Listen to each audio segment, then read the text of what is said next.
जब हम किसी रिश्ते के टूटने से, किसी अपने की बेरुखी से या किसी अपने के द्वारा दिए गए धोखे से अंदर से टूट जाते हैं, तब हमारा मन बार बार यह प्रश्न पूछता है, क्यों? और इस क्यों का उत्तर ना मिलना ही सबसे अधिक पीड़ा देता है। लेकिन श्री कृष्ण कहते हैं, जब उत्तर ना मिले तब मौन को समझो, क्योंकि मौन भी कई बार वह कह जाता है जो शब्द नहीं कह पाते। रिश्तों में जब दिल टूटता है तो सबसे पहले विश्वास पर चोट लगती है। यही विश्वास वह पुल होता है जो दो आत्माओं को जोड़ता है, और जब यही पुल टूट जाता है तब दो लोग केवल शरीर से अलग नहीं होते, वे आत्मिक रूप से भी बिखरने लगते हैं। श्री कृष्ण यही सिखाते हैं कि जब आत्मा रोती है तो उसे फिर से संबल देने वाला केवल ईश्वर होता है। गीता का ज्ञान यही कहता है कि कोई भी व्यक्ति सदा तुम्हारा नहीं रह सकता, क्योंकि हर आत्मा का अपना एक कर्म यात्रा है, अपनी गति है, अपनी दिशा है। कई बार जो व्यक्ति हमें सबसे अधिक प्रिय होता है वही हमारी परीक्षा बनकर आता है। कृष्ण स्वयं एक उदाहरण है। उन्होंने अपने प्रियजनों को भी मोक्ष की राह पर आगे बढ़ने के लिए पीछे छोड़ दिया। मथुरा को छोड़ा, राधा को छोड़ा, लेकिन धर्म को नहीं छोड़ा। कृष्ण का जीवन हमें यह सिखाता है कि प्रेम में त्याग होता है, और रिश्तों में सबसे महान वह होता है जो जाने के बाद भी आशीर्वाद देता है, जो दर्द देने वालों को भी शुभकामना देता है। जब कोई तुम्हें छोड़ दे तब यह मत सोचो कि तुम में कोई कमी थी, बल्कि यह समझो कि वह तुम्हारी जीवन यात्रा का केवल एक अध्याय था, पूरी किताब नहीं। जब कोई रिश्ता रुलाए तो कृष्ण कहते हैं, तुम्हारे अंदर इतनी शक्ति है कि तुम अकेले भी मुस्कुरा सकते हो, अगर तुम मुझे अपना सखा मान लो। अर्जुन ने जब युद्ध से भागना चाहा तब कृष्ण ने कहा, तू मेरा मित्र है और मित्र कभी पीछे नहीं हटता। उन्होंने अर्जुन के हाथ में गांधी वापस रखा और कहा कि युद्ध जीवन का ही दूसरा नाम है, और रिश्तों में भी एक प्रकार का युद्ध होता है जहां हमें भावनाओं, अपेक्षाओं और मोह से लड़ना पड़ता है। श्री कृष्ण के अनुसार जब रिश्ते पीड़ा दें तो वहां से एक आध्यात्मिक जागरण का आरंभ होता है। यह पीड़ाएं हमारी आत्मा को झकझोरती है, हमें सवाल करने पर मजबूर करती है, और तब हम ईश्वर की ओर लौटते हैं। वास्तव में जो रिश्ता हमें ईश्वर से जोड़ दे वही रिश्ता सबसे पवित्र होता है। बाकी सब मोह है जो आते हैं और चले जाते हैं। कृष्ण बार बार यह सिखाते हैं कि मैं सदा तुम्हारे साथ हूँ। जब सब दूर हो जाए तब भी मैं तुम्हारे निकट रहूंगा। जब सब खामोश हो जाए तब मेरी बांसुरी की ध्वनि तुम्हारे कानों तक पहुंचेगी। ये वही ध्वनि है जो जीवन की अंधकारमय रातों में रोशनी बन जाती है। रिश्तों में सबसे बड़ी त्रासदी तब होती है जब हम स्वयं को ही खो देते हैं। हम किसी एक व्यक्ति में इतने डूब जाते हैं कि अपनी पहचान, अपने उद्देश्य, अपनी आत्मा की आवाज तक को भूल जाते हैं, और जब वही व्यक्ति छोड़ जाए तब हमारा अस्तित्व ही डगमगाने लगता है। कृष्ण यही कहते हैं, स्वधर्म निधनम श्रेय पर धर्मो भयावह, अर्थात अपने धर्म और आत्मा के स्वरूप में रहना ही श्रेष्ठ है। दूसरों की पहचान ओढ़ना भय का कारण बनता है। जब आप एक टूटे हुए रिश्ते से बाहर निकलते हो तो अपने अंदर की शक्ति को पहचानने का समय आता है। श्री कृष्ण का स्पष्ट संदेश है, जो बीत गया उसे बीता मानो, और जो आने वाला है उसके लिए खुद को तैयार करो। न अतीत को पकड़ो, न भविष्य से डरो, वर्तमान में जियो। यही सीख एक व्यक्ति को टूटने के बाद फिर से उठना सिखाती है। जब रिश्ते में धोखा मिले तो मन बदले की आग में जलने लगता है, लेकिन श्री कृष्ण सिखाते हैं कि बदले से कभी सुकून नहीं मिलता। क्षमा ही मुक्ति का मार्ग है। वे स्वयं शांति और क्षमा के उदाहरण हैं।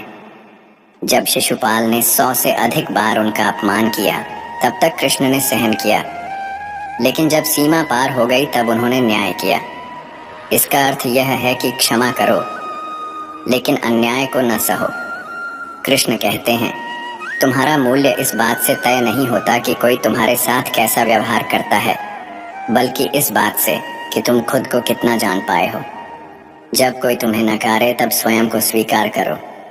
जब कोई तुम्हारे प्रेम को ठुकराए तब स्वयं से प्रेम करो, और जब कोई तुम्हें रुलाए तब मेरे नाम का स्मरण करो। मैं तुम्हारे आंसुओं को अपनी बांसुरी की मधुरता में बदल दूंगा। हर वो रिश्ता जो तुम्हें थोड़े अंततः तुम्हें बनाता है, अगर तुम मुझसे सीखने का साहस रखते हो कृष्ण का उपदेश यही है, जीवन में सब कुछ उद्देश्यपूर्ण होता है, चाहे वह मिलन हो या बिछड़ना, प्रेम हो या तिरस्कार, सब तुम्हें आत्मबोध की ओर ले जाता है।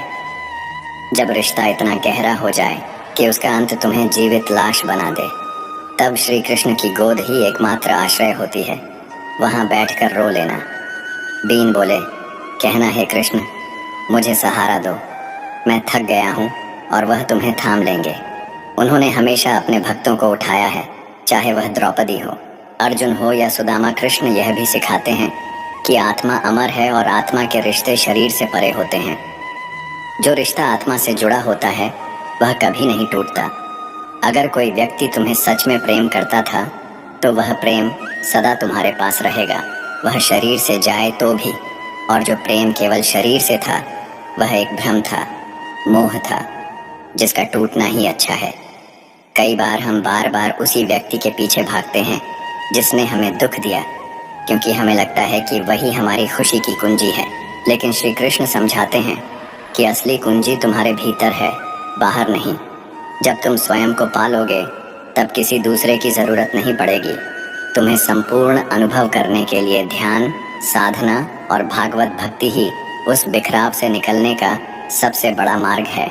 जब कोई तुम्हें छोड़ दे तब उस खालीपन में ईश्वर को बुलाओ। कृष्ण कहते हैं, मैं उस दिल में रहना पसंद करता हूँ जो टूटा हुआ है, लेकिन मुझे पुकारना है। जीवन की सबसे बड़ी सीख यही है कि कोई भी रिश्ता ईश्वर से बड़ा नहीं होता। संसार का हर व्यक्ति अपनी यात्रा पर है, और जब उसकी यात्रा तुम्हारी यात्रा से अलग हो जाती है तब वह तुमसे अलग हो जाता है। इस पर रोने की जरूरत नहीं, समझने की जरूरत है। जो गया वह जाने के लिए ही आया था, और जो रहेगा वह तुम्हारी आत्मा से जुड़ा रहेगा। इसलिए जब कोई रिश्ता रुलाए तो तुम अपना दुख मुझसे साझा करो, और फिर देखो वह दुख भी एक दिन तुम्हारे भीतर प्रेम का रूप ले लेगा। इस संसार में हर रिश्ता नश्वर है, लेकिन ईश्वर से जुड़ा प्रेम शाश्वत है। जब तुम कृष्ण को अपनाते हो तब तुम कभी अकेले नहीं होते। जब दुनिया की सच्चाई और छल तुम्हें तोड़ दें तब श्री कृष्ण की वाणी तुम्हें फिर से जोड़ती है। जो भी आज तुम्हें छोड़ रहा है वह कल तुम्हारे जीवन के लिए बाधा बन सकता था, इसीलिए कृष्ण ने उसे समय से पहले हटा दिया। उनका हर निर्णय तुम्हारी भलाई के लिए होता है, भले ही अभी वह समझ में ना आए। श्री कृष्ण कहते हैं, मनुष्य अपने कर्मों से ही बड़ा होता है, अपने रिश्तों से नहीं। जब तुम रिश्तों से ऊपर उठकर कर्म में रम जाओगे तो दुख तुम्हें छू भी नहीं पाएगा। अंततः यही समझ आना चाहिए कि जब कोई रिश्ता रुलाए तब वह तुम्हें चेतना की ऊंचाई पर ले जाने का साधन बन सकता है। यदि तुम उसे समझदारी से देखो, रो लेकिन ठहरो नहीं, टूटो लेकिन फिर से जुड़ो, और जब लगे कि कोई नहीं समझता तब श्री कृष्ण की ओर देखो। वह सदा मुस्कुराकर कहेंगे, मैं हूँ। जीवन में जब रिश्ते हमारी उम्मीदों के विपरीत व्यवहार करते हैं, जब किसी अपने का व्यवहार ही हमें भीतर तक तोड़ देता है, जब प्रेम की जगह तिरस्कार, अपनापन की जगह उपेक्षा और साथ की जगह अकेलापन मिल जाता है, तब मनुष्य भीतर से छटपटाता है। वह बार बार सोचता है कि ऐसा क्यों हुआ, किस बात की सजा मिली, क्या मैंने सच्चे मन से प्रेम नहीं किया, क्या मैंने अपने रिश्ते को निभाने में कोई कसर छोड़ी। ऐसे असंख्य प्रश्न जब दिल में जन्म लेते हैं तब उत्तर देने वाला कोई नहीं होता, बस मौन साथ होता है। लेकिन इस मौन में भी जब आप श्री कृष्ण को पुकारना है तब वह कहते हैं, तुम्हारा दुख मेरा है, तुम्हारा आंसू मेरी पीड़ा है, तुम्हारी टूटी उम्मीदें मेरी करुणा बन जाती हैं। श्री कृष्ण यह नहीं कहते कि जीवन में कभी पीड़ा नहीं होगी। वो कहते हैं, जब पीड़ा हो तो मैं साथ हूँ, जब मन टूटे तो मैं हूँ संबल, जब दुनिया तुम्हें छोड़े तब भी मैं तुम्हारा साथ नहीं छोड़ूंगा। श्री कृष्ण का दर्शन यही सिखाता है कि संसार के सारे रिश्ते परिवर्तनशील हैं, और यह परिवर्तन ही जीवन का नियम है। एक समय जो सबसे अपना लगता है वही समय के फेर में पराया हो जाता है। लेकिन इसका यह अर्थ नहीं कि प्रेम गलत था या रिश्ता व्यर्थ था। हर रिश्ता, हर प्रेम, हर जुड़ाव एक उद्देश्य के साथ आता है। या तो वह तुम्हें कुछ सिखाने के लिए आता है या तुम्हें आगे बढ़ाने के लिए, और जब वह उद्देश्य पूर्ण हो जाता है तो वह रिश्ता स्वयं ही समाप्त हो जाता है। जब कोई रिश्ता टूटता है तब वह केवल बाहरी रूप से समाप्त नहीं होता, वह भीतर की बहुत सारी भावनाओं को भी तोड़ जाता है।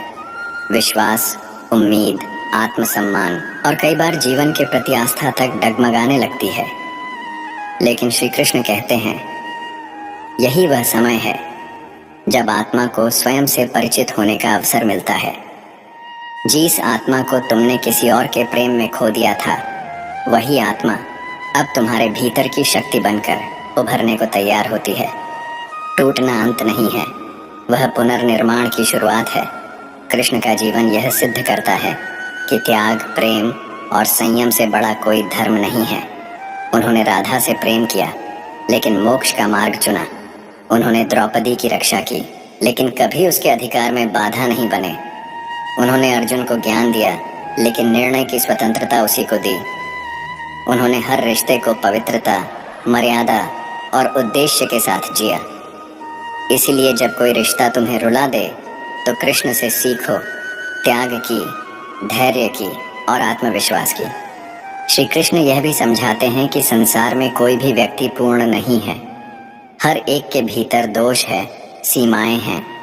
लेकिन जब तुम दूसरों की सीमाओं को समझने की कोशिश करते हो, तब तुम्हारे भीतर करुणा जन्म लेती है, और यही करुणा एक टूटे हुए रिश्ते को भी आशीर्वाद में बदल देती है। जब कोई तुम्हें छोड़ दे, तब तुम उसे धन्यवाद दो कि उसने तुम्हें स्वयं की खोज करने का अवसर दिया। सच यह है कि प्रेम कभी नहीं मरता, वह केवल अपना रूप बदलता है। जो प्रेम एक बार सच्चे हृदय से किया गया हो, वह सदा तुम्हारे भीतर ऊर्जा बनकर जीवित रहता है। इसलिए जब कोई साथ छूटे, तब यह मत सोचो कि प्रेम खत्म हो गया, बल्कि यह समझो कि प्रेम अब तुम्हारे भीतर से उभरकर एक व्यापक अनुभव में परिवर्तित हो रहा है। अब वह प्रेम केवल एक व्यक्ति के लिए नहीं है, वह ईश्वर के लिए है, सृष्टि के लिए है और अंततः स्वयं के लिए है। श्री कृष्ण कहते हैं, मैं तुम्हारे सबसे कठिन समय में तुम्हारे सबसे निकट होता हूँ। जब तुम्हें लगे कि सबने साथ छोड़ दिया, तब मेरी बांसुरी की ध्वनि तुम्हारे हृदय तक पहुँचेगी। मैं वहाँ रहूँगा। तुम्हारे आंसुओं में, तुम्हारी प्रार्थनाओं में, तुम्हारे मौन में जीवन एक यात्रा है, जिसमें हर पड़ाव कुछ सिखाने आता है। रिश्ते इस यात्रा के साथी हैं, कुछ समय के लिए, कुछ थोड़े लंबे समय के लिए, और कुछ केवल इसलिए कि तुम्हें कुछ समझा सकें। इसलिए किसी के जाने पर दुखी मत हो, बल्कि यह सोचो कि अब नया अध्याय प्रारंभ होने वाला है। सारांश रूप में यदि कहा जाए, तो जब कोई रिश्ता तुम्हें रुलाए, तो उस पीड़ा को दबाव मत, उसे महसूस करो, स्वीकार करो और धीरे धीरे उससे बाहर आकर अपने भीतर के ईश्वर को पुकारो। श्री कृष्ण तुम्हें अकेला नहीं छोड़ेंगे। वह तुम्हारे हर आंसू को सुनते हैं, हर पीड़ा को समझते हैं और हर टूटी उम्मीद को प्रेम से भर देते हैं। वह तुम्हें फिर से खड़ा करना जानते हैं, मुस्कुराना सिखाना जानते हैं और यह समझाना जानते हैं कि जो गया वह केवल समय का एक भाग था, लेकिन जो तुम्हारे साथ रहेगा वह है तुम्हारा आत्मबल, तुम्हारा प्रेम और तुम्हारा कृष्ण। जब कोई रिश्ता रुलाए, तो श्री कृष्ण की वाणी को याद रखो, जो चला गया वह संयोग था, जो मिला वह प्रारब्ध था, लेकिन जो रह गया वही आत्मा का सत्य है। और मैं तुम्हारे भीतर उसी सत्य में हूँ। जब हम अकेले रहना सीखते हैं, तो हम अपने भीतर की असली पहचान को खोज पाते हैं, आत्मविश्वास और शांति प्राप्त करते हैं। यह अकेलापन ही हमें जीवन की सच्ची समझ और स्थायित्व प्रदान करता है, जिससे हमारी वैल्यू अपने आप बढ़ जाती है। अकेले जीना सीखो, वैल्यू तभी बढ़ेगी। अकेलापन एक ऐसा विषय है जिसे अक्सर लोग नकारात्मक दृष्टिकोण से देखते हैं। समाज ने हमें सिखाया है कि अकेलापन दुखद होता है, कि अकेले रहना एक समस्या है जिसे हल किया जाना चाहिए, परंतु सच्चाई इससे कहीं अलग है। अकेले जीना सीखो, वैल्यू तभी बढ़ेगी। यह वाक्य न केवल गहरा है, बल्कि जीवन के अनेक पहलुओं को उजागर करता है। यह समझना बहुत जरूरी है कि अकेले रहना नकारात्मक नहीं, बल्कि एक अवसर है आत्मनिर्माण का, आत्मज्ञान का और आत्मनिर्भरता का। जब व्यक्ति अकेला होता है, तो उसके पास स्वयं से जुड़ने का, अपनी कमजोरियों और ताकतों को पहचानने का अवसर होता है। अकेले रहना कोई कमजोरी नहीं, बल्कि एक महान कला है, जिसे सीखना हर किसी के बस की बात नहीं होती। अधिकतर लोग दूसरों पर निर्भर रहना पसंद करते हैं, भावनात्मक रूप से, मानसिक रूप से और कई बार भौतिक रूप से भी। पर जब एक व्यक्ति अपने जीवन में यह समझ जाता है कि किसी और की आवश्यकता नहीं है उसकी पहचान को परिभाषित करने के लिए, तब उसकी असली वैल्यू बढ़ती है। जब हम अकेले होते हैं तो हम अपने आप से बातें करते हैं, अपने भीतर झांकते हैं, अपने अतीत को, वर्तमान को और भविष्य को समझने की कोशिश करते हैं। यह आत्मचिंतन हमें जीवन के उन पहलुओं से परिचित कराता है जो शायद भीड़ में रहकर कभी स्पष्ट नहीं होते। इस दुनिया में हर महान व्यक्ति किसी न किसी समय पर अकेलापन से गुजरा है, चाहे वह गौतम बुद्ध हो जिन्होंने संसार छोड़कर जंगलों की ओर रुख किया, या स्वामी विवेकानंद जिन्होंने अकेले ही भारत का नाम विश्व में रोशन किया, या फिर महात्मा गांधी जिन्होंने अपने सिद्धांतों के लिए लंबा संघर्ष अकेले ही शुरू किया था। इन सब का जीवन इस बात का प्रमाण है कि अकेलापन कोई अभिशाप नहीं बल्कि एक साधना है। अकेले रहने का सबसे बड़ा लाभ यह है कि आप स्वतंत्र हो जाते हैं। जब आप किसी पर निर्भर नहीं रहते तब आप अपने निर्णय स्वयं लेते हैं। आपके जीवन की दिशा और दशा आपके हाथ में होती है। आप अपने समय के स्वामी होते हैं और आपको किसी को उत्तर देने की आवश्यकता नहीं होती। यह स्वतंत्रता एक अनोखी शक्ति देती है जिससे आत्मविश्वास बढ़ता है और निर्णय लेने की क्षमता मजबूत होती है। अकेले रहने से आपको यह समझ में आता है कि सच्ची खुशी और सच्चा सुकून आपके अंदर ही है। जब आप अकेले होते हैं तब आप बाहरी चीज़ों में खुशी ढूंढना बंद कर देते हैं और अपने अंदर झांकते हैं। यही वह क्षण होता है जब आप अपने जीवन के उद्देश्य को समझने लगते हैं। अकेलापन में ही व्यक्ति को सबसे अधिक आत्मज्ञान होता है। जीवन के शोरगुल में, भीड़ की चहल पहल में इंसान स्वयं को भूल जाता है, लेकिन जब वह अकेला होता है तब उसे अपनी आत्मा की आवाज़ सुनाई देती है। यह आवाज़ उसे उसकी असली पहचान की ओर ले जाती है। यह भी ध्यान देने योग्य बात है कि जब आप अकेले होते हैं तब दुनिया आपको गंभीरता से लेने लगती है। जब लोग देखते हैं कि आप किसी के सहारे के बिना भी मजबूत और स्थिर हैं, तब वे आपको सम्मान देने लगते हैं। आपकी वैल्यू तब बढ़ती है जब आप यह दिखा देते हैं कि आप स्वयं में पूर्ण हैं। लोग अक्सर सोचते हैं कि अगर वे अकेले हो गए तो उनका जीवन बेरंग हो जाएगा, पर सच्चाई यह है कि अकेले रहकर भी आप एक रंगीन, समृद्ध और सफल जीवन जी सकते हैं। आपको केवल यह समझने की आवश्यकता है कि अकेलापन आत्मनिर्माण की एक प्रक्रिया है। जब आप अकेले होते हैं तो आप अपने शौक पूरे कर सकते हैं, अपने मन के अनुसार काम कर सकते हैं। आपको किसी से अनुमति लेने की आवश्यकता नहीं होती। आप स्वतंत्र होते हैं नई चीज़ें सीखने के लिए, नई जगहों पर जाने के लिए और अपने अंदर छुपे हुए रचनात्मक पहलुओं को खोजने के लिए। एक और महत्वपूर्ण बात यह है कि अकेले रहने से आपका आत्मसंवाद बेहतर होता है। आप अपने विचारों को स्पष्ट रूप से समझने लगते हैं, अपने निर्णयों पर विश्वास करने लगते हैं और दूसरों के प्रभाव से मुक्त हो जाते हैं। अकेले रहना एक अभ्यास है, यह एक दिन में नहीं आता। शुरुआत में यह कठिन लग सकता है, पर धीरे धीरे जब आप इससे सहज हो जाते हैं तब आप पाते हैं कि अकेलापन आपका सबसे अच्छा साथी बन गया है। यह भी समझना ज़रूरी है कि अकेलापन और अकेलापन की भावना दो अलग बातें हैं। अकेले रहना एक शारीरिक अवस्था है, जबकि अकेलापन की भावना एक मानसिक स्थिति। अब भीड़ में रहकर भी अकेलापन महसूस कर सकते हैं और एकांत में रहकर भी प्रसन्न हो सकते हैं। जो व्यक्ति अकेले जीना सीख जाता है वह किसी भी परिस्थिति में टिक सकता है। उसे कोई भी परिस्थिति तोड़ नहीं सकती, क्योंकि उसका बल बाहरी चीज़ों में नहीं बल्कि अंदर से आता है। यह आंतरिक शक्ति ही उसे विशेष बनाती है।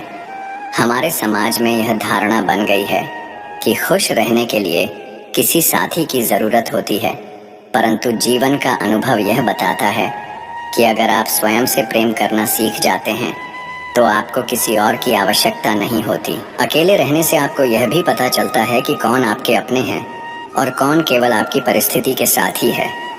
जब आप अकेले होते हैं तो बहुत लोग आपकी ज़िंदगी से चले जाते हैं और यह एक वरदान होता है, क्योंकि यही समय होता है जब आपके आसपास केवल वे लोग रह जाते हैं जो वास्तव में आपके अपने होते हैं।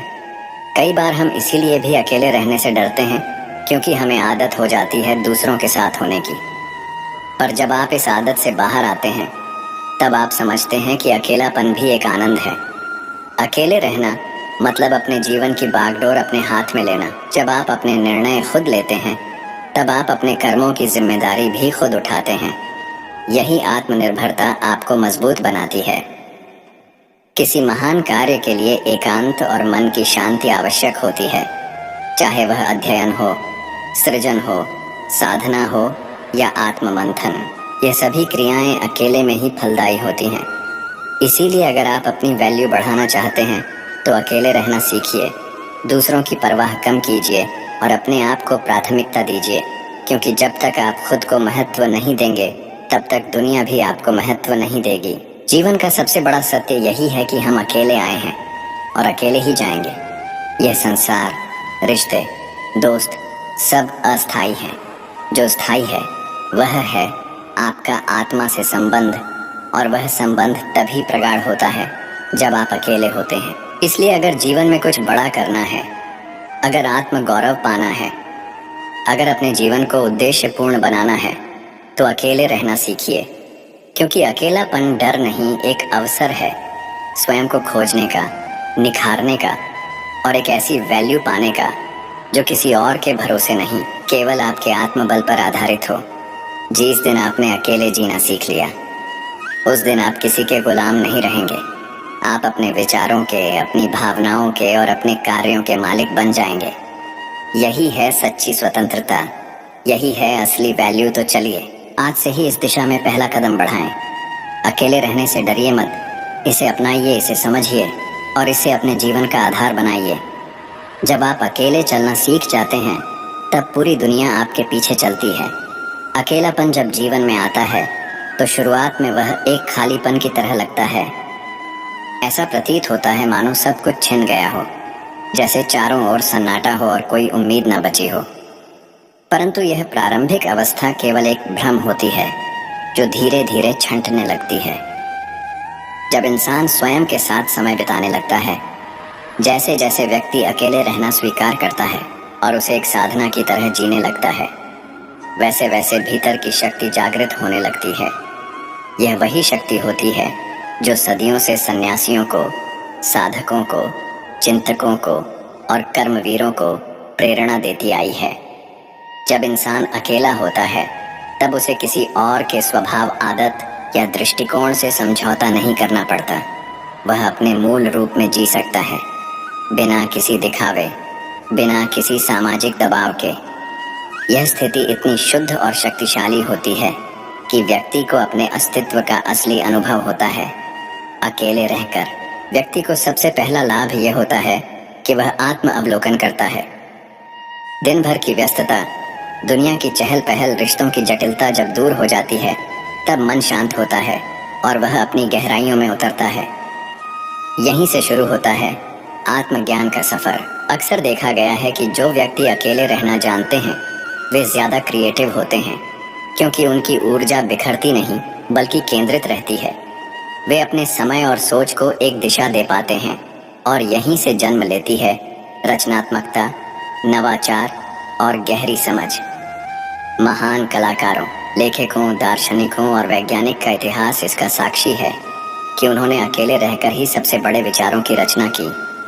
न्यूटन को गुरुत्वाकर्षण का नियम अकेले में समझ आया, बुद्ध को निर्वाण अकेले में मिला और महावीर ने अपना संपूर्ण जीवन एकांत में व्यतीत किया।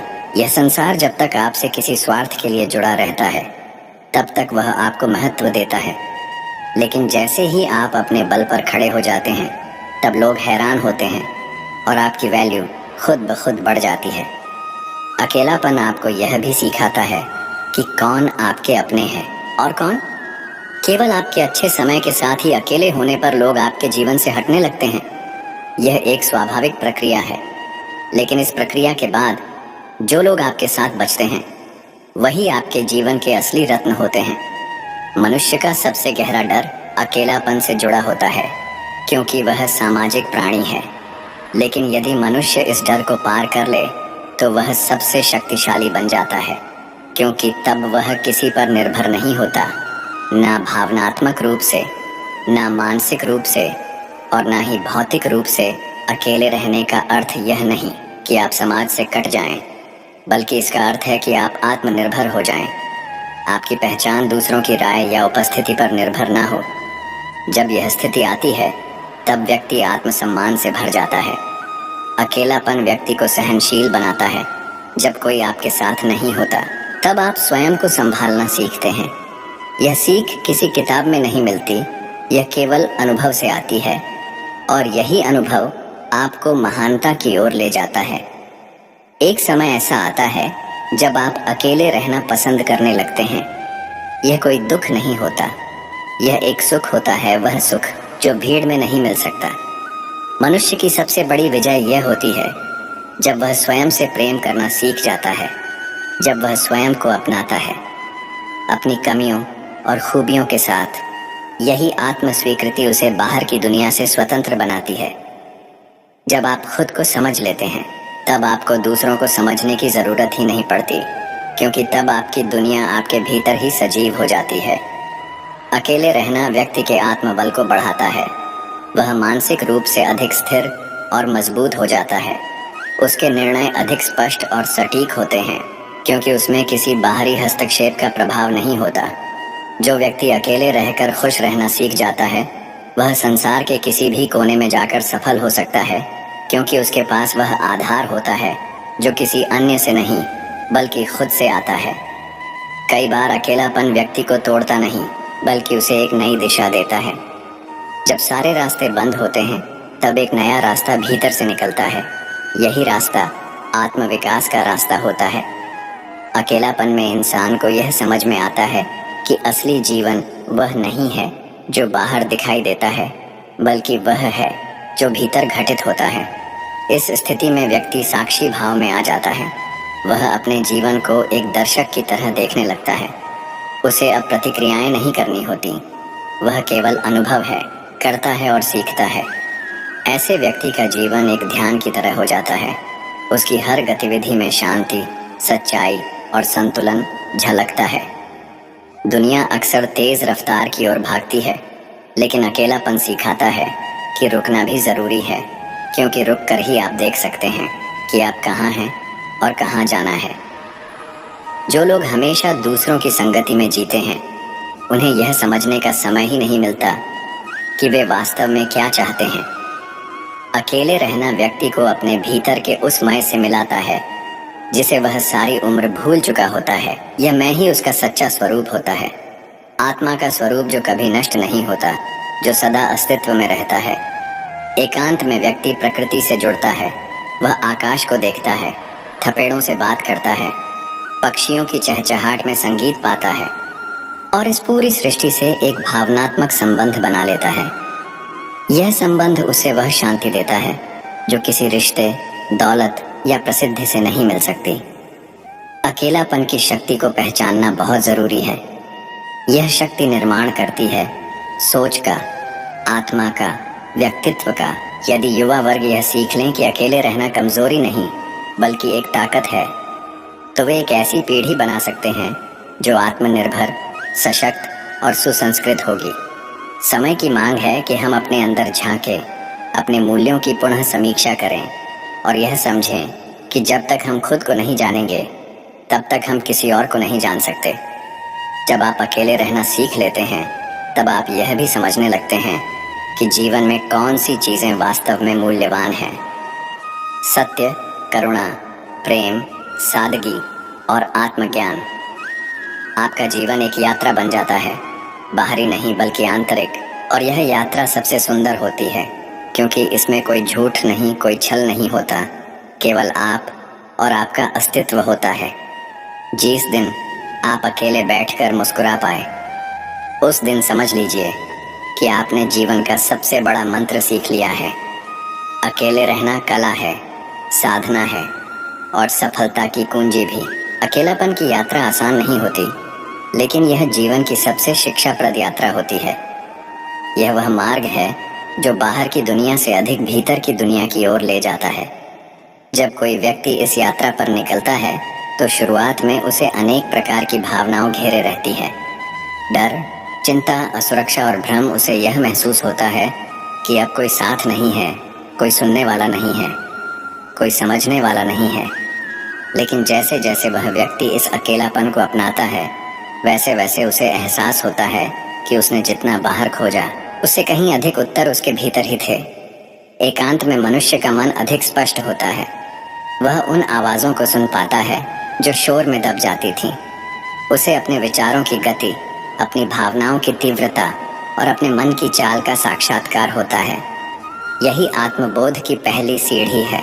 जैसे ही व्यक्ति इस सीढ़ी पर चढ़ता है, उसे एहसास होता है कि उसकी अब तक की चिंता, असुरक्षा और दुख केवल बाहरी आश्रय पर आधारित थे।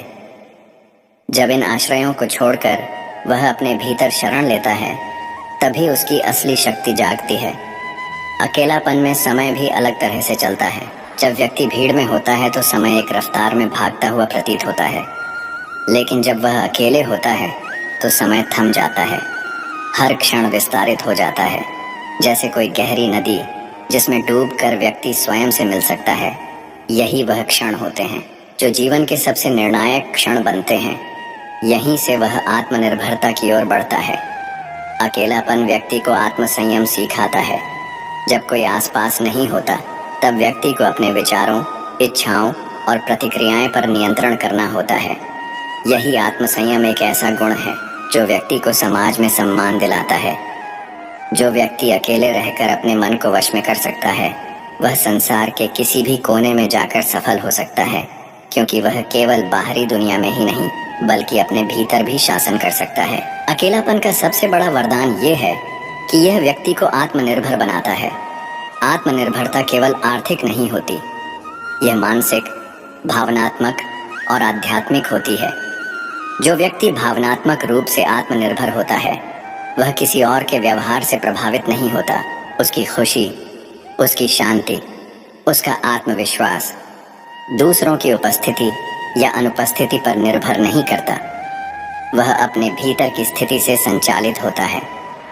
ऐसे व्यक्ति की सोच अधिक स्वतंत्र और मौलिक होती है। वह अपनी राह खुद बनाता है, अपने निर्णय स्वयं लेता है। वह किसी की नकल नहीं करता।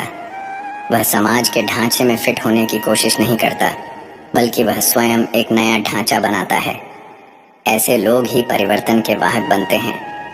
अकेले रहकर जीने वाले लोग अधिक संवेदनशील होते हैं, क्योंकि वे खुद को महसूस करते हैं। वे दूसरों की भावनाओं को भी बेहतर समझते हैं, लेकिन उनके भीतर एक संतुलन होता है। वे अपने भावनात्मक अनुभवों को जीवन की दिशा निर्धारित करने के लिए उपयोग करते हैं, ना कि उन्हें कमजोर बनाने के लिए।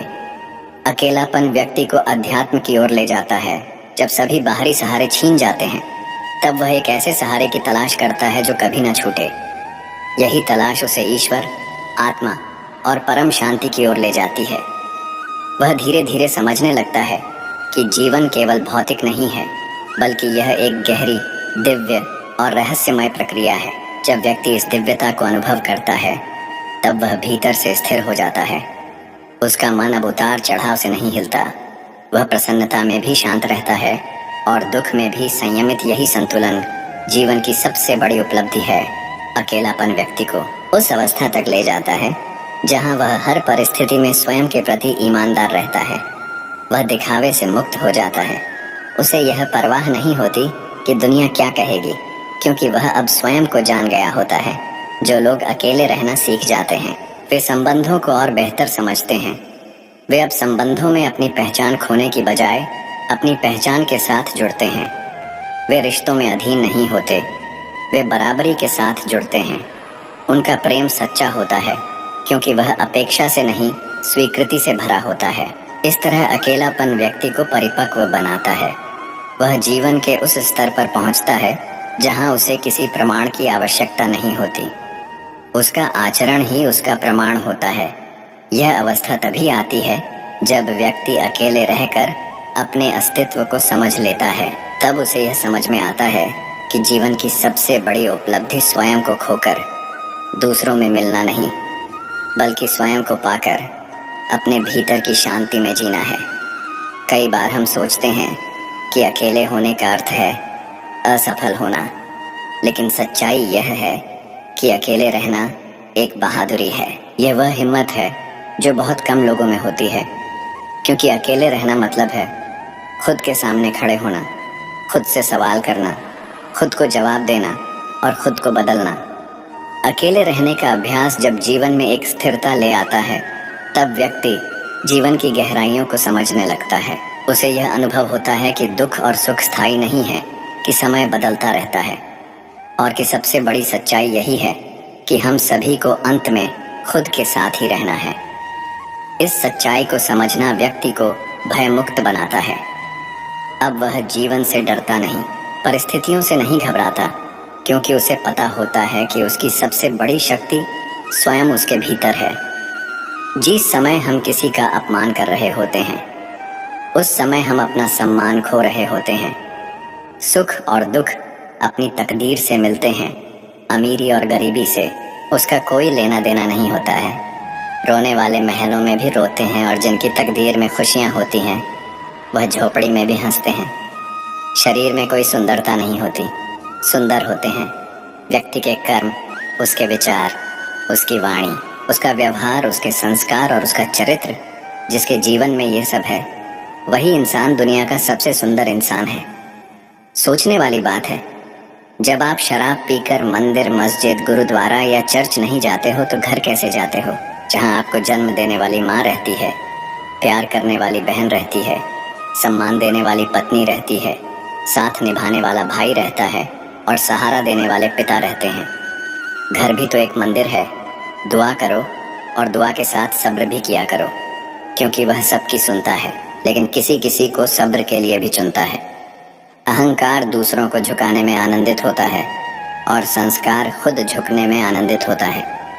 अच्छे के साथ अच्छे बनो, पर बुरे के साथ बुरे नहीं, क्योंकि हीरे से हीरा तो तराशा जा सकता है, लेकिन कीचड़ से कीचड़ साफ नहीं किया जा सकता। कोई मेरा बुरा करे, वह कर्म उसका मैं किसी का बुरा ना करूं।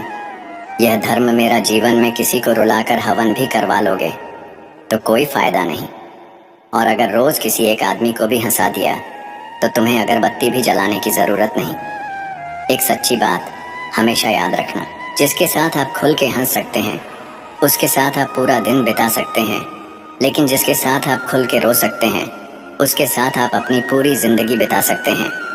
तारीफ चेहरे की नहीं, चरित्र की होनी चाहिए, क्योंकि अच्छा चेहरा बनाने में चंद मिनट लगते हैं, लेकिन अच्छा चरित्र बनाने के लिए पूरा जीवन। संबंधों को जोड़ना एक कला है, लेकिन रिश्तों को निभाना एक साधना है। जिंदगी में हम कितने सही और कितने गलत हैं, ये सिर्फ दो शख्स जानते हैं, एक तो ईश्वर और एक अपनी अंतरात्मा। और कितना अजीब है ना, ये दोनों ही दिखाई नहीं देते। कुदरत की बनाई हर चीज बदलती है, वक्त, मौसम, इंसान, ख्याल, दृष्टिकोण सब बदलता है। बदलाव जीवन का नियम है, हर हाल में बदलते रहना चाहिए। जीवन को निरंतर बेहतर से बेहतर करने के उपाय करना इंसान के लिए हितकारी है। मोटिवेटेड रहने के लिए आपको सकारात्मक चीजों से घिरे रहना चाहिए और सकारात्मक विचार रखना चाहिए। तुम चलने का हौसला तो करो, दिशाएं बहुत है, कांटों की फिक्र मत करो, तुम्हारे साथ दुआएं बहुत है। मुसीबतों से भागना नई मुसीबतों को निमंत्रण देने के समान है। जीवन में समय समय पर चुनौतियों एवं मुसीबतों का सामना करना पड़ता है, और यही जीवन का सत्य है। एक शांत समुद्र में नाविक कभी भी कुशल नहीं बन पाता। दूर से हमें आगे के सभी रास्ते बंद नजर आते हैं, क्योंकि सफलता के रास्ते हमारे लिए तभी खुलते हैं जब हम उसके बिल्कुल करीब पहुंच जाते हैं।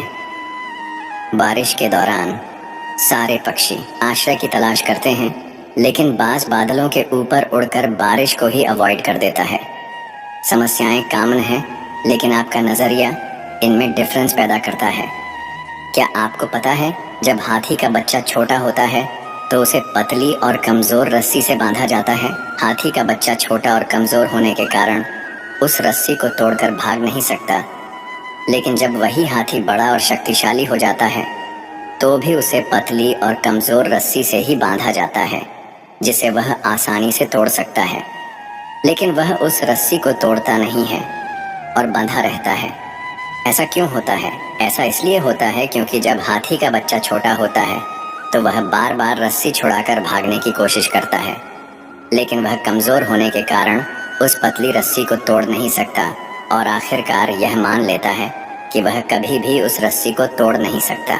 हाथी का बच्चा बड़ा हो जाने पर भी यही समझता है कि वह उस रस्सी को तोड़ नहीं सकता और वह कोशिश ही नहीं करता। इस प्रकार वह अपनी गलत मान्यता अथवा गलत धारणा के कारण एक छोटी सी रस्सी से बंधा रहता है, जबकि वह दुनिया के सबसे ताकतवर जानवरों में से एक है। दोस्तों, वैज्ञानिक के अनुसार भौंरे का शरीर भारी होता है, इसलिए विज्ञान के नियमों के अनुसार वह उड़ नहीं सकता। लेकिन भौंरे को इस बात का पता नहीं होता और वह यह मानता है कि वह उड़ सकता है। इसलिए वह लगातार कोशिश करता जाता है और बार बार असफल होने पर भी हार नहीं मानता, क्योंकि वह यही सोचता है कि वह उड़ सकता है। आखिरकार भौंरा उड़ने में सफल हो ही जाता है। हम वह सब कर सकते हैं जो हम सोच सकते हैं, और हम वह सब सोच सकते हैं जो आज तक हमने नहीं सोचा। ये हम पर निर्भर करता है कि हमें हाथी की तरह अपनी ही सोच का गुलाम रहना है या भौंरे की तरह स्वतंत्र। अगर हम मानते हैं और स्वयं पर यह विश्वास करते हैं कि हम कुछ भी कर सकते हैं, तो हमारे लिए नामुमकिन कुछ भी नहीं। खामोशी से बस तू मेहनत करता जा। अगर तेरी काबिलियत में दम है तो तेरी कामयाबी ही काफ़ी है। दुनिया में शोर मचाने के लिए तुम एक ऐसी चिंगारी हो कि तुम दिल से ठान लो तो तुम्हारे लिए दुनिया में असंभव कुछ भी नहीं है। माना तेरे पास 1000 वजह होंगी जिसकी वजह से तू अपने काम को नहीं कर पा रहा, लेकिन तू सिर्फ एक वजह तो ढूंढ ही सकता है जिसके लिए तू उस काम को कर सके। हिम्मत ना हार, चाहे मंजिल कितनी भी दूर क्यों ना हो। जैसे पहाड़ों से निकलने वाली नदियाँ कभी समुद्र का रास्ता नहीं पूछती और अपने रास्तों में आने वाली चट्टानों को तोड़ते हुए समुद्र में जा ही मिलती है। दुनिया का डर नहीं है जो तुझे उड़ने से रोक रहा है, बल्कि कैद तो तू अपने नजरिए के पिंजरे में है। आज तुम्हारे जीवन में कितनी मुसीबतें हैं, इससे कोई फर्क नहीं पड़ता। फर्क पड़ता है तो बस इस बात से कि तुम इनका सामना कैसे करते हो। पक्षी कभी भी अपने बच्चों को भविष्य के लिए घोंसला बनाकर नहीं देते, वे तो बस उन्हें उड़ने की कला सिखाते हैं। बिना किताबों के जो पढ़ाई सीखी जाती है उसे ही जिंदगी कहते हैं। गुस्सा अकेला आता है, लेकिन हमसे हमारी सारी अच्छाइयाँ ले जाता है। वहीं सब्र भी अकेला आता है, लेकिन हमें हमारी सारी अच्छाइयाँ दे जाता है। तुम यहाँ धरती पर लकीरें खींचते रहो, हम वहाँ अपने लिए नए आसमान ढूंढते हैं। तुम बनाते जाते हो पिंजरा दर पिंजरा, हम अपने पंखों में नई उड़ान ढूंढते हैं। काफ़ी अभी इम्तिहान बाकी है, युद्ध का अभी आगाज बाकी है। तोड़ती है मुसीबतें तो तोड़ने दो, हौसलों में भी अभी जान बाकी है। भागते रहो अपने लक्ष्य के पीछे, क्योंकि आज नहीं तो और कभी करेंगे। भागते रहो, बस रुकना मत आएगा। तुम्हारा द्वार जीत निश्चित हो तो कायर भी लड़ सकते हैं। बहादुर वे कहलाते हैं जो हार निश्चित हो फिर भी मैदान नहीं छोड़ते। जो सफ़र की शुरुआत करते हैं वह मंजिल को पार रखते हैं। एक बार चलने का हौसला तो रखो, मुसाफिरों का तो रास्ते भी इंतज़ार करते हैं। समाधान हर मुश्किल का है, आहिस्ते से सींचने की ज़रूरत है। जिंदगी में कुछ भी मुश्किल नहीं, बस एक बार कोशिश करने की ज़रूरत है। आज असफलता मिली तो क्या असफलताओं में भी सफलता की तलाश है? और रही बात आसमान में उड़ने की, तो एक पंछी भी उड़ना सीखता है। गिर गिर कर ही बदल जाओ वक्त के साथ, या वक्त बदलना सीखो। मजबूरियों को मत कोसो, हर हाल में चलना सीखो। अपनी हार को पूरे मन से स्वीकारने वाला भी विजेता से कम नहीं होता। आपको हारने के बाद खुद में सुधार करना चाहिए। दोस्त, आपने अवतार फिल्म का एक गाना सुना ही होगा, दुनिया में कितना गम है। ये सिर्फ गीत नहीं है, बल्कि जिंदगी की असली सच्चाई है। हमें हमेशा यह शिकायत रहती है कि मुझ में किसी चीज़ की कमी है या मेरे पास ये नहीं है, लेकिन कोई व्यक्ति यह नहीं समझता कि यही लाइफ की सच्चाई है। कोई इंसान कभी परिपूर्ण नहीं बन पाया है, उसमें कुछ ना कुछ कमी ज़रूर रही है। कोई भी इंसान जन्म से ही सब कुछ लेकर नहीं आता या बिल्कुल संपूर्ण नहीं बन जाता। वह अपनी सोच और काबिलियत के दम पर खुद को संपूर्ण बनाने की कोशिश करता है। इसकी गहराई में जाने से पहले मैं आपके साथ एक कहानी शेयर करना चाहता हूँ। किसी जंगल में एक पेड़ पर नवरंग पक्षी रहती थी जो बहुत ही सुंदर थी। जंगल में वह सबसे सुंदर थी। सभी पशु पक्षी उसे श्रेष्ठ मानते थे। जब भी कोई उसकी सुंदरता की तारीफ करता तो वह खुश हो जाती। बसंत का महीना था। एक दिन कोयल अपनी मधुर आवाज से सबके कानों को खुश कर रही थी। जब नवरंग के कानों में उसकी आवाज पड़ी तो उसकी सारी खुशी फीकी पड़ गई। और उसे आभास हुआ कि बेशक उसके पंख सुंदर है, वह खूबसूरत है, लेकिन उसकी आवाज़ उतनी अच्छी नहीं है। वह कोयल की तरह नहीं गा सकती। इसी दुख में वह उदास होकर बैठी हुई थी। तभी उसका एक दोस्त बंदर वहां आ पहुंचा। नवरंग ने अपनी सारी परेशानी बंदर को सुनाई। बंदर जोर जोर से हंसने लगा और बोला, तुम कितनी बेवकूफ़ हो। तुमने यह तो देखा कि तुम्हारे पास कोयल जैसी आवाज़ नहीं है, लेकिन क्या तुमने यह देखने की कोशिश की कि कोयल के पास तुम्हारे जैसी सुंदरता नहीं है। बंदर ने कहा, ईश्वर ने सभी को अलग अलग काम और उद्देश्य के लिए बनाया है और सभी को अलग अलग प्रकार की प्रतिभाएं दी हैं। इसीलिए तुम्हें अपनी प्रतिभा को निखारना चाहिए और अपनी प्रतिभा पर गर्व करना चाहिए। दोस्त, इस छोटी सी कहानी से हमें यह समझ आ जाता है कि भगवान ने सबको समान रूप, रंग, गुण, प्रतिभा नहीं दी, बल्कि सब हमारी आंखों का धोखा है कि दूसरों के पास हमसे ज्यादा काबिलियत है या दूसरे हमसे बेहतर है, और इसी तरह हम हमेशा खुद को कम आंक जाते हैं। जब आप किसी से ईर्ष्या करते हैं तो आपका ज्यादा से ज्यादा ध्यान दूसरों के बारे में सोचते हुए ही गुजरता है। आप दूसरों के बारे में ही ज्यादा से ज्यादा सोचने लगते हैं। इसका नतीजा यह होता है कि हम अपने इमोशंस को कंट्रोल नहीं कर पाते और हमारे साथ कुछ न कुछ बुरा होते ही रहता है। यदि आपको अपनी लाइफ को बेहतर बनाना है तो आपको अपनी भावनाओं पर काबू रखना होगा। दोस्तों, हमारे अंदर इच्छाएं कई तरह की होती हैं। सफलता प्राप्त करने की इच्छा, अपने मकसद को पाने की इच्छा, कुछ कर गुजरने की इच्छा, लाइफ को मीनिंगफुल बना देने वाली चीज़ के लिए की इच्छा, कुछ बढ़िया करने की इच्छा। लेकिन ज़्यादातर लोग मन में कुछ इच्छाएं लिए ही कब्र में चले जाते हैं। यदि आप जीवन जी रहे हैं तो आपके पास एक उद्देश्य ज़रूर होगा, लेकिन यदि आप जीवन को सिर्फ काट रहे हैं तो मैं शर्त हूँ कि आपकी लाइफ में उद्देश्य की कमी है। क्या वाकई आपके पास कोई उद्देश्य है भी, या आप बिना उद्देश्य के लाइफ की गाड़ी को आगे लेकर जा रहे हैं? याद रखिए, आपका उद्देश्य ही आपके अंदर कुछ करने की लगन पैदा करता है। आपको एक उद्देश्य बनाना होगा और उसे पूरे लगन के साथ पूरा करने में जुट जाना होगा। जिंदगी में समस्याओं का आना जाना लगा ही रहता है। कई बार तो ऐसा भी लगने लगता है कि सब खत्म हो गया, जिंदगी बहुत बेकार है और मैं क्यों जी रहा हूँ। लाइफ हमें बहुत बार ठोकर मारती है, लेकिन वास्तव वह हमें ठोकर नहीं मार रही होती। वह तो बस हमारी एक छोटी सी परीक्षा ले रही होती है कि हम बुरे से बुरे परिस्थिति का सामना कैसे करते हैं और अपनी जिंदगी को कैसे बेहतर बनाते हैं। क्या आप हर दिन खुद से एक सवाल पूछते हैं? सवाल है, क्या आपकी लाइफ में कोई उद्देश्य है? और यदि है तो क्या आप अपनी लाइफ में अपने उद्देश्य के करीब पहुंच रहे हैं? क्या आप स्वार्थी बनकर खुद के बारे में ही सोच रहे हैं या दूसरों के लिए भी आपको कुछ करना है? क्या आपने कुछ जिम्मेदारियां अपने कंधों पर डाल रखी हैं, या फिर आप ऐसे ही चले जा रहे हैं? अपने उद्देश्य को पाने के लिए कोई साफ लक्ष्य है भी या नहीं? यदि है तो उसके लिए कड़ी मेहनत कर रहे हैं या सिर्फ सपने में ही पूरा हो जाने का इंतजार कर रहे हैं? यदि आप इन प्रश्नों के जवाब ना शब्द से दे रहे हैं तो आपकी लाइफ में बहुत ज्यादा बदलाव की जरूरत है और आप हर दिन का अपना समय बर्बाद कर रहे हैं। एक बात हमेशा याद रखिए, लाइफ हमें उसी हिसाब से सब कुछ देती है जिस हिसाब से हम उसे देते हैं। यह प्रकृति का सिद्धांत है। हमें वही सब मिलेगा जो हम देंगे। यदि हम बबूल का पेड़ लगाएंगे तो हमें आम कहाँ नसीब होगा। बबूल के पेड़ में आम तो नहीं लगते, तो हम ऐसा क्यों करते हैं कि लाइफ को कुछ अलग ही देते हैं और पाना कुछ अलग ही चाहते हैं। ज्यादातर लोग लाइफ में कुछ भी अचीव नहीं कर पाते और इसके पीछे एक सबसे बड़ा कारण होता है, लोग क्या कहेंगे। एक कहानी सुनाता हूँ। रामू और उसकी पत्नी मीना अपने घोड़े पर बैठकर सफर के लिए निकले थे। रास्ते में कुछ लोगों ने उनसे कहा, कैसे निर्दयी लोग हैं, घोड़े की जान लेकर रहेंगे। ऐसा भी कोई करता है? दो लोग एक छोटे से घोड़े पर। जैसे ही रामू ने यह सुना, वह घोड़े से उतरकर पैदल चलने लगा। कुछ दूर सफर करने के बाद रास्ते में उन्हें कुछ औरतें दिखीं, जिन्होंने मीना से कहा, बेचारा पति पैदल चल रहा है और देखो इस महारानी को घोड़े पर कितनी शान से बैठी है और सफर का आनंद ले रही है। मीना ने जब यह सुना तो उसने अपने पति को घोड़े पर बैठने के लिए कहा और वह खुद पैदल चलने लगी। कुछ दूरी तय करने के बाद फिर से कुछ लोग मिले, जिन्होंने रामू से कहा, कैसा आदमी है, अपनी पत्नी को पैदल चलने दे रहा है और खुद घोड़े पर शान से राजा की तरह बैठा है।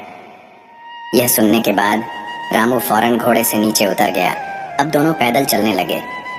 अब रामू और मीना दोनों खुश थे कि लोग उन्हें कुछ नहीं कहेंगे। लेकिन कुछ दूर चलने के बाद फिर से कुछ लोगों ने कहा, देखो यह दोनों कैसे गद्दे हैं जो घोड़े की सवारी न करके पैदल चल रहे हैं। घोड़े ने क्या किस्मत पाई है दोस्तों। आपने एक गाना तो सुना ही होगा, कुछ तो लोग कहेंगे लोगों का काम है कहना छोड़ो, बेकार की बातों में बीत ना जाए रहना।